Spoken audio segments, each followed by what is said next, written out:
Hey guys, Central Cop 321 here.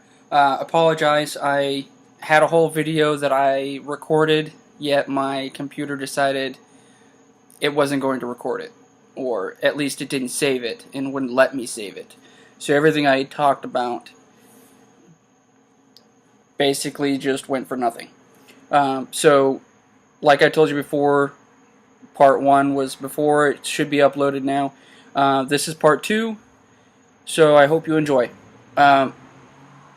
Let's see if I can rediscuss and go back over everything that I had talked about before.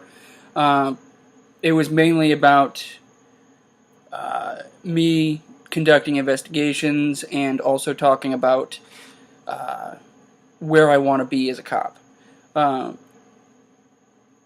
As soon as I went solo, I was pulled into my sergeant's office and had a meeting with my sergeant and my lieutenant. But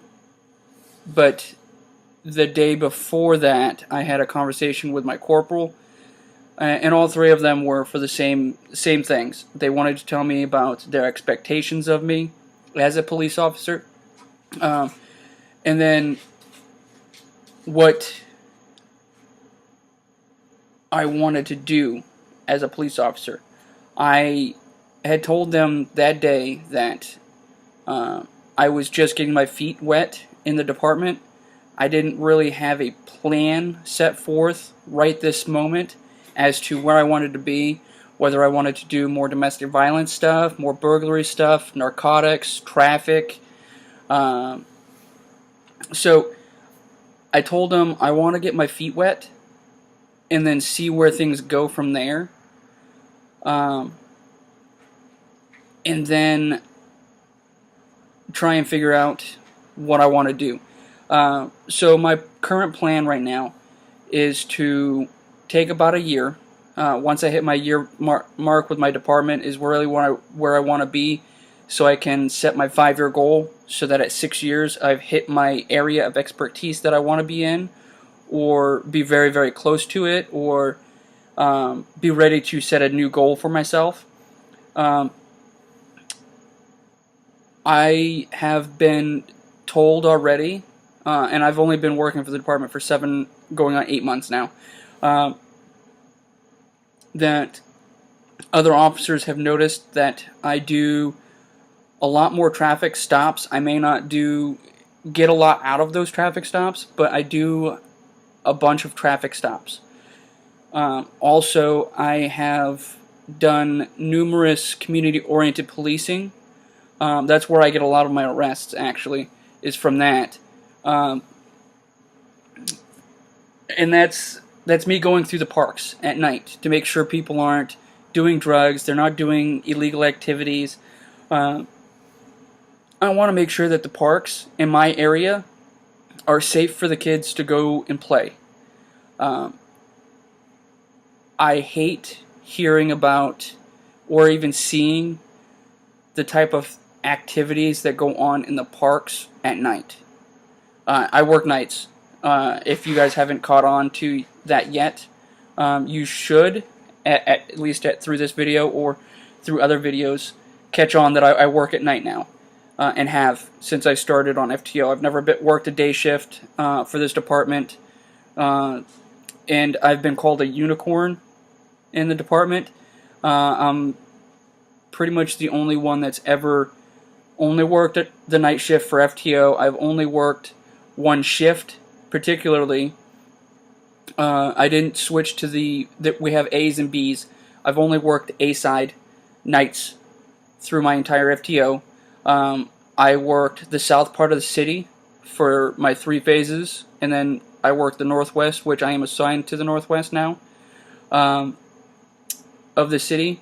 I worked that one for my checkoff, and now, like I just said, I work in the Northwest.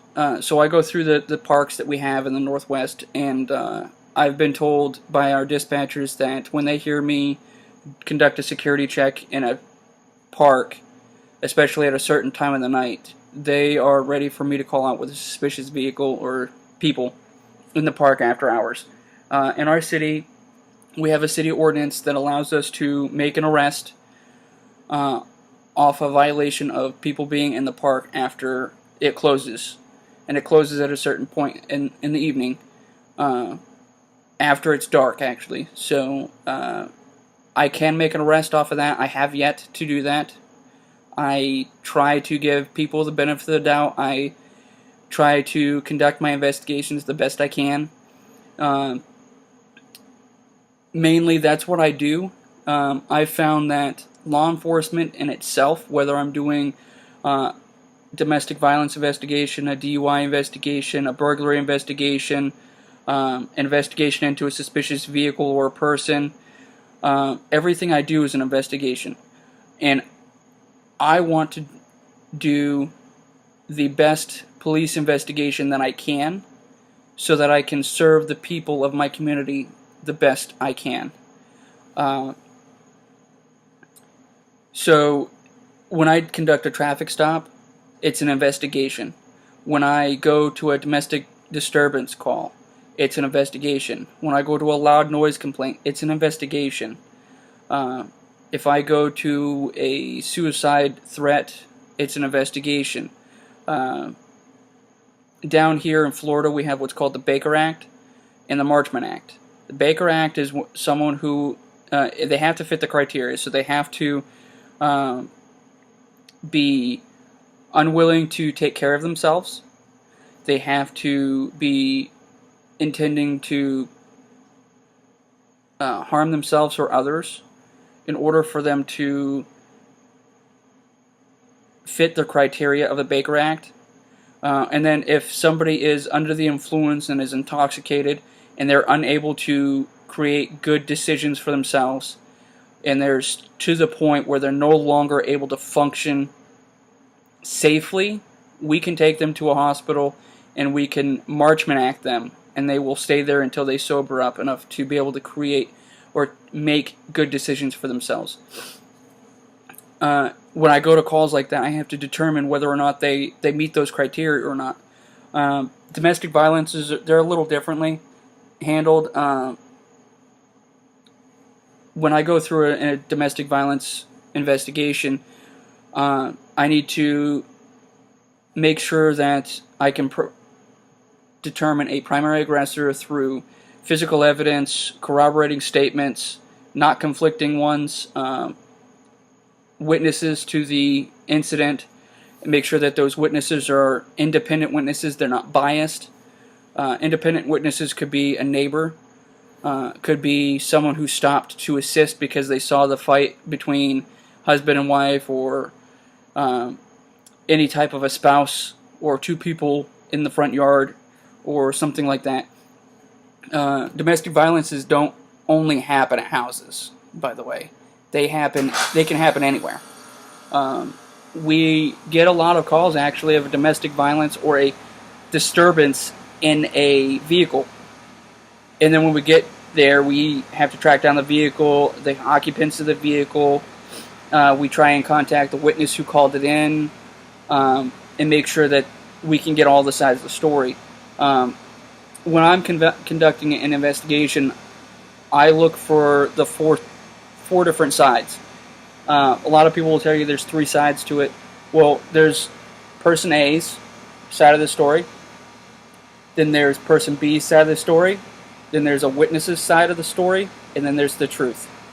The truth is what we're always trying to get to in a investigation, but there could be those three sides that we have to look at. Maybe there are just the two sides, but we have to look at those two to three sides in order to come up with the fourth side, which is the truth, or close to the exact truth as possible. I've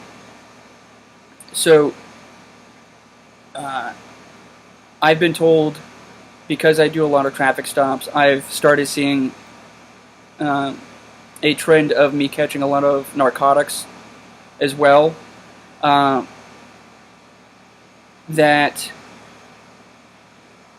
I should start trying to get the schooling so I can become a traffic officer for our department. I'm not sure I really want to do that. Here's my reason why. DUIs are not fun. homicide investigations from traffic accidents are not fun. Um, Doing the speed stuff, that's different. That's an easy stop. Uh, there's not a whole lot to a traffic stop based off of speed, but there is based off of other probable cause, like a license plate light not working, or a license plate that is covered to the point where it's obstructing my view. I can't determine exactly what it is, or a turn signal not working. A lot of those are more informative stops that I conduct, which is why I don't do a whole lot of citing, and I've been told that I do way more traffic stops than a lot of people on my shift. But I'm not one of the top citers, and that's mainly because I do traffic stops a lot of times to inform the person that, hey, your turn signal is not working, or your license plate light is not working. And I want to make sure that people understand that, hey, we're not out there to bust balls. We're not out there to be jerks. We can be out there to just inform you, hey, you may not know that you have a headlight out. You may not know that your license plate light is not working. And I won't necessarily cite them, but I hope that they get the picture that, hey, you have some defective equipment on your vehicle, and you need to fix that before it becomes an issue. When you get a driver's license, at least in the state of Florida, you're agreeing that, one, if you get pulled over and are suspected of driving under the influence, you have already, by signing for your license, agreed to submit yourself to chemical testing. And two, you have also agreed to the state that you will make sure that every vehicle that you are behind the wheel for, you have inspected properly and it is in working condition.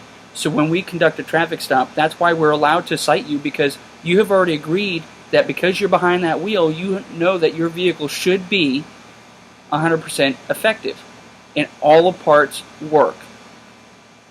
So when I stop you and your license plate light is not working, I get it. People don't walk around their vehicles every time before they get in the vehicle to drive. I get it. That's why I don't necessarily cite all the time. I want to make sure you know that that piece of equipment is not working, because I understand you probably did not walk around your vehicle to make sure that it is working. When I walk up, I talk to you, I am conducting an investigation, and at that point, most times if I'm going to find narcotics, I'm going to find them during my investigation. I may or may not request permission to search your vehicle. I more likely will than not if your vehicle is coming out of a high crime area. Just because, yeah, you may not be a bad person, or you may tell me that you're not a bad person, but I have to take that at face value. You're coming out of a high crime area. Yes, you may live in that high crime area and you may see that crime every day, but I need to make sure that you're not one of those people that are going into that area to commit a crime, and you have just committed that crime and you're leaving with either stolen property or some sort of evidence that could tie you to a crime. I like to try and get justice for the people who are victims. So by asking you your permission to take a look in your vehicle to make sure you don't have, say, stolen items or narcotics in your vehicle, I'm doing that because I'm trying to conduct my investigation. I'm not necessarily trying to screw up your day. I'm not necessarily trying to give you a hard time. It's part of my job to prevent crime or to protect and serve the citizens. I serve people by doing this. So, a lot of times I make a traffic stop on a bike that has not got any lights on it, period. Well, we don't have street lamps on every street. One night I was on patrol this past week. I almost hit a young man who was on a bicycle because he didn't have any lights on him. He didn't have any reflectors on him. I didn't see him until the last moment. Thankfully, I saw him and I was able to stop, but I stopped out with him not to give him a hard time. He was very respectful. He let me conduct my investigation. He gave me the required information I asked for, which was his name and date of birth. That way I could check it with my dispatchers to make sure he was good to go and that he wasn't a wanted person. We do that with everybody we come in contact with while we're in a criminal investigation, which, if we're stopping you for, say, lights on a bike, there's a criminal investigation. So you are required to give name and date of birth during a criminal investigation. Everything came back good on him. He was forthcoming with information. I didn't have to prod him for other information. And I just informed him, hey, you need to get some lights on here because I almost hit you. He said, no, not a problem. I have them waiting at home. My mom picked them up today. I was at work. Not a problem. Just get them on the bike so we don't have this problem again. I love those types of interactions. Those are informative, and they're very respectful, and they show the public that we're not out there just hassling everybody for the heck of it. Police get a very, very bad rap when it comes to that because people, they don't tend to like to have their privacy intruded upon, which they shouldn't. I'm not the type of person who's just going to intrude on somebody's privacy just for the fun of it because I can. If I have to, I will. But it's my job. So, I'm going to wrap things up tonight. It's part 2. If you guys have any questions or comments, leave them below. If you liked or disliked this video, hit the like or dislike button correspondingly. As a new YouTuber, I really hope you guys help me grow by giving me pros and cons to this video and or past videos. The more feedback I get from you guys, the more I can grow and the better I can become at this. So definitely tell me what I'm doing good, what I'm doing bad. That's going to do it for tonight. Alright guys, talk to you later.